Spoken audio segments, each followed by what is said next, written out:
நாமக்கல் மாவட்டத்தில் இருந்து வருகிறவர்களுக்கும் அனைத்து சிறப்பு பயிற்சியாளர்களுக்கும்,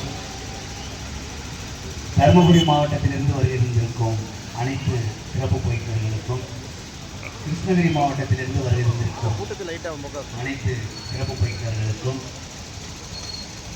இந்த ஆர்ப்பாட்டத்தினை தமிழக அரசின் கவனத்திற்கு எடுத்துச் செல்லும் பத்திரிகை, மீடியா, ஊடக நண்பர்களுக்கும் மற்றும் இந்த ஆர்ப்பாட்டத்திற்கு சிறப்பாக பாதுகாப்பு அளித்துக் கொண்டிருக்கும் சேலம் மாநகர காவல்துறை அனைத்து அலுவலர்களுக்கும் என் முதற்கண் வணக்கத்தை தெரிவித்துக் கொள்கின்றேன். தமிழ்நாடு முழுவதும் பல கட்ட போராட்டங்களை நடத்தியிருக்கின்றோம். ஆனால்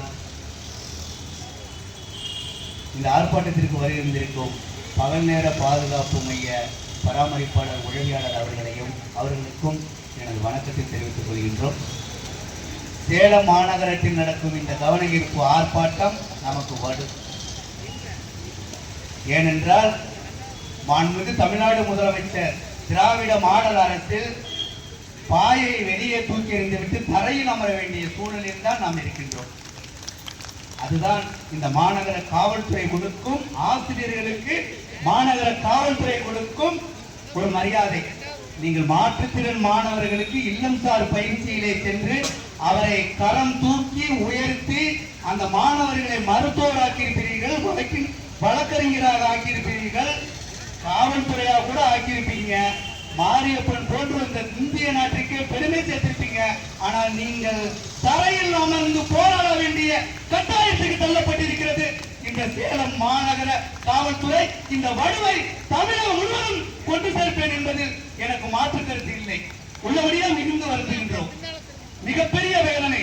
ஆசிரியர், நாம் அனைவரும் ஆசிரியர், அதிலும் குறிப்பாக பெரும்பான்மையாக பெண் ஆசிரியர் இருக்கின்றோம். ஆனால் நீங்கள் தலையில் அமர வேண்டிய கட்டாயம். இதுதான் இன்றைக்கு திராவிட மாடல் அரசு நமக்கு கொடுக்கக்கூடிய மதிப்பு, மரியாதை. உங்களுக்கு நல்லா சொல்றேன், 2008 2009 டிபிஐயோட வெளி ஓரங்கள்ல கண் தெரியாத ஆசிரியர்கள் வந்து போராடிக்கிட்டு இருந்தாங்க. மாண்புமிகு அன்றைய தமிழ்நாடு முதலமைச்சர் அவர்கள் நேரா அந்த போராட்டம் செய்யக்கூடிய ஆசிரியர்களை சந்தித்து அவர்களுக்கான தேவையும் உதவியும் செய்தளிப்பிய இதே திராவிட முன்னேற்ற கழக அரசு நம்மை தரையில் அமர்த்தியிருக்கின்றது.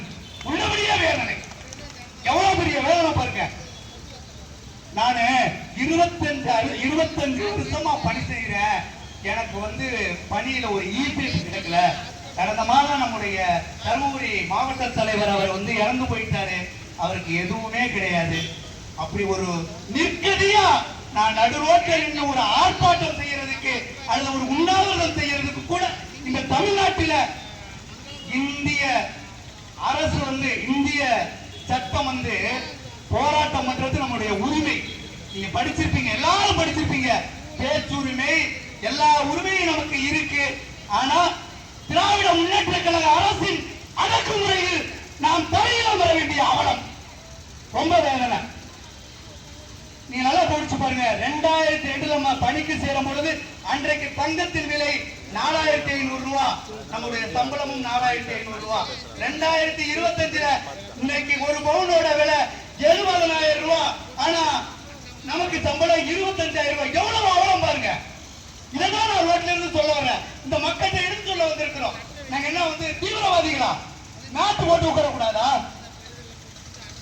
என்னையா இது நாட்டுல நடக்குதுன்னு எனக்கு தெரியல. ரொம்ப அவலம், மிகப்பெரிய அவலம். இப்படி இருக்கிற அரசு உன்னை பணியிடங்களை செய்யுமா அப்படின்றத யோசிச்சு பாருங்க. இந்த மண்டலத்தில் இருக்கிற அனைத்து சிறப்பு பயிற்சிகள் நான் என்ன சொல்றேன் அப்படின்னா, நீங்க ஒற்றுமையா இல்ல அப்படின்னா மூடி மறைப்பார்கள். நீங்கள் இந்த சமூக நீங்க நல்லா கவனிச்சுக்க. டிஎன் ரைட்ஸ் வந்துருச்சு. அடுத்த மாசம் நீங்க இருப்பீங்களா இல்லைங்கிறது ஒரு பெரிய உத்தரவாதம் கிடையாது. நம்ம எல்லாருக்கும் இந்த பணியை நம்ம தொடர முடியாது. திமுக அரசு, இது கலைஞர் அரசு கிடையாது. மாண்புமிகு தமிழ்நாடு முதலமைச்சர் ஸ்டாலின் அவர்களின் அரசு. நீங்கள் வீட்டுக்கு செல்லப்படுவீர்கள். புரிந்து கொள்ளுங்கள். நீங்கள் ஒற்றுமையாக இல்லை என்றால் கட்டாயம் நீங்கள் துரத்தப்படுகிறீர்கள், விரட்டப்படுகிறீர்கள். இந்த இடத்துல சொல்ற நடக்கலைன்னா கேட்டுக்கங்க. ஆகவே நீங்கள் எல்லாம் ஒன்று திரண்டு புரட்சி உங்களிடத்தில் வெடிக்கவில்லை என்றால் நீங்க நினைக்கிறீங்க 1600 பேர் கொஞ்சம் பேரு அப்படின்னு நினைக்காதீங்க. கசாராங்கிற ஒருத்தர் தான் காங்கிரஸ் அரசையே அடிவரை தூக்கி இன்னைக்கு பாஜக மூட்டு